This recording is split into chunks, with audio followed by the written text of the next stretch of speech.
While COVID-19 lockdowns may put a lot of things in our lives on hold, testing and follow-up treatment for cancer should not be one of them. Understandably, there's been a lot of reluctance to go and get checked in recent times, but that needs to change because ultimately it's the best way to keep you, your whānau and friends safe and healthy.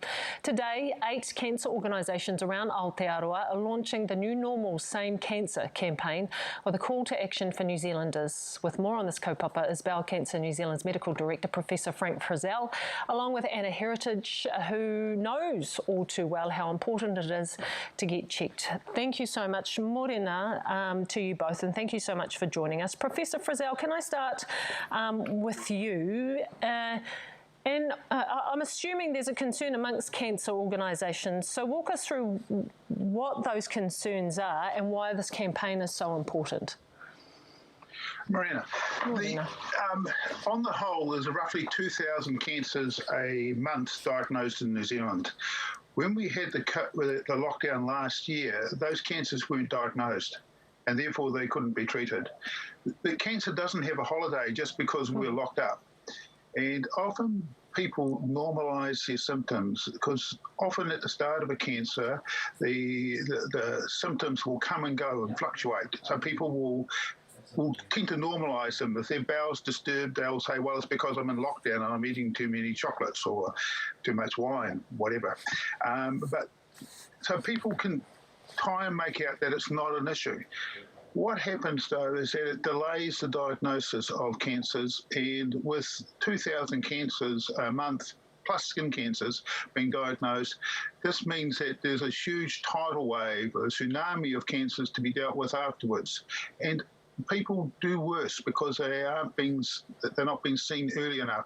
We know the best outcome from cancer is when you get treated early. Yeah. So people can contact, if they can contact their GPs and start the investigation or start the exploring if their symptoms, if they've got disturbed bowel habit, if they've got a cough, if they've got a lump in their breast, if they've got issues with their health, not to bury it. Because sometimes health becomes a secondary issue, particularly in times at the moment where people are concerned about the COVID situation. Yeah, and as you say, it is, perhaps easier to normalise your symptoms in this time of COVID, but there'll be a lot of other different reasons why people aren't coming forward to get checked and attending follow-up appointments. So, and I know you've just mentioned some of them, but just talk to those who may be sitting at home, not getting checked, but knowing that there isn't something quite right, and why it is important for them to seek that treatment.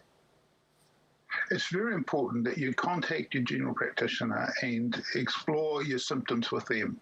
Sometimes it is just what you say, you're not eating right, you're under stress, the environment at home is difficult with children and with not being able to get to work and financial pressures, but sometimes it's more than that. Sometimes it's a cancer or it is something that could turn into a cancer. And if you don't get that treated, you're even worse off. As a problem that we have COVID in the community and that Auckland's locked down, it's even worse when you consider there are 2,000 people a month which are not getting treated for their cancers. And that goes on month after month. So we need people to present. Anna, can I just bring you in here? And again, I'll leave it entirely up to you about how far you want to go with your story, but you are a stage 2 bowel cancer survivor. Tell us about your story. Morena Jenny. Yes, so earlier this year, in February this year, at the age of 32, I was diagnosed with stage 2 bowel cancer. And upon reflection, I was having symptoms.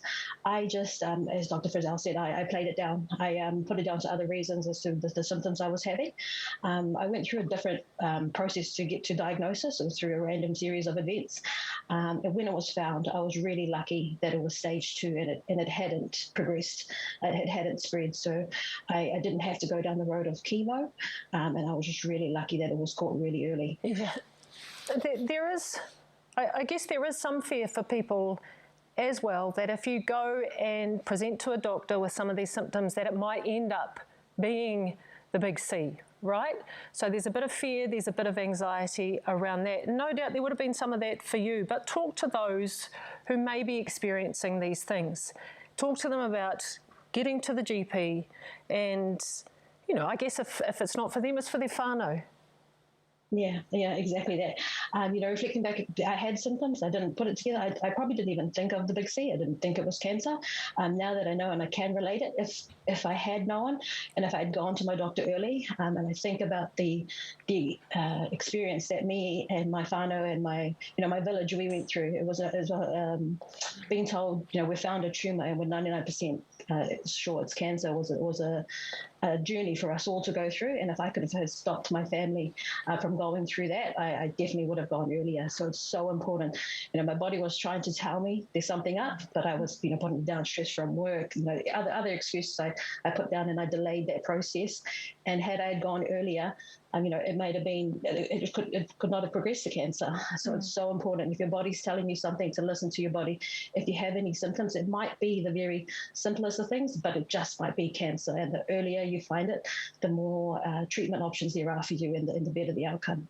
Professor Frizelle, how can family members or loved ones encourage us to get checked? I mean, it's a scary time. Lockdown can be scary, particularly here in Auckland for some people, and there are different anxieties that come as a result of that. But how can family and loved ones help in situations like this? I think you're quite right. It is a very anxiety-provoking time in lockdown, and I think that coming together as a family is really critical, and discussing things. If you're not right, talk to your loved ones, talk to your family, talk to your whānau, and explore it, and then they will show you, hopefully, the path to contact your GP and understand that actually this is not that scary to start with. Obviously, when a diagnosis is made, it is scary. But most people along the path it'll be some clarity about what's going on, and that will help them. And how do we spread awareness, and how do we normalise the conversation around cancers and getting checked, and following up on those symptoms that you're having? Yeah, look, the cancer's common. There's 2,000 cases a month, as I said, roughly in New Zealand, plus skin cancers. So we all know people who have had cancer. It is many more people will die of cancer, 9,000 a year. And what will happen if we don't get there, if we don't get people to get seen and get investigated, that's only going to increase. Not only that, the complexity, the cost, the trauma of the intervention goes up the more advanced the cancer is. So it is just not, cancer is part of our society. It is part of what we have to live with. And so it's really important that we don't behave like ostriches and stick our head in the sand. We actually have to face up that if things aren't right, we need to do something about it. Yeah, it's blooming hard. It's blooming hard, eh? And I mean, can you add to that conversation about normalising these kinds of conversations? Yeah, and Jenny May, for being a Pacific Islander myself, these conversations can be quite whakamā, and embarrassing for us to talk about, but we need to normalise it. We need to learn the symptoms, because at the end of the day, it's us, it's our families on the line. It can mean all that difference just by normalising this conversation, knowing what the symptoms are, looking out for them, and then getting them checked as soon as possible. Yeah. Just before we go, what would you like to say to people to encourage them to come forward? Listen to your body. My body was trying to tell me there was something up, but I played it down. It's important to the fact that I didn't feel like I had cancer. I felt completely normal, completely healthy. Even walking in for my surgery, I still couldn't believe that they were telling me that there was a 6-centimetre tumour growing inside me. So listen to your body. There can be subtle hints here and there, and get them checked as early as possible. Anna, thank you so much for being brave enough to tell your story with us here on Breakfast. We appreciate that. We know that it's for the greater good, right? So thank you very much, Anna Heritage and Professor Frizelle, Bowel Cancer New Zealand Medical Director. Thank you both so much for your time this morning. And just that website, www.newnormalsamecancer.co.nz.